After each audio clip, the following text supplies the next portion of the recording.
Bizlerin işimiz kımmat buluşu mümkün.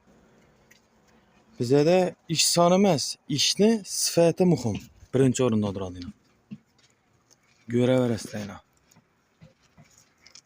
Üstünde durgan shariklar ham kak bo'lishini bir yerinde defekt yok yine. İşlengen jarayonlarni ko'rib boraverasizlar. Yine hech yerinde döşük böşük yok. Üstünün perdazını indi beramiz. Yine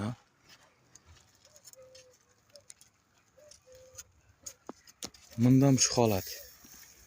Üstündeki şariklarında bir yerinde gidrant yok. Döşük böşük umuman. Bunda yine tahtalarını koyuşunu, usulu, skop bilen kısıp koyuladı yine kak polojini. Arasında 2 tane armatur ötedi, line. Yine karkas bilen vuruladı kak polojini her birine. Yine.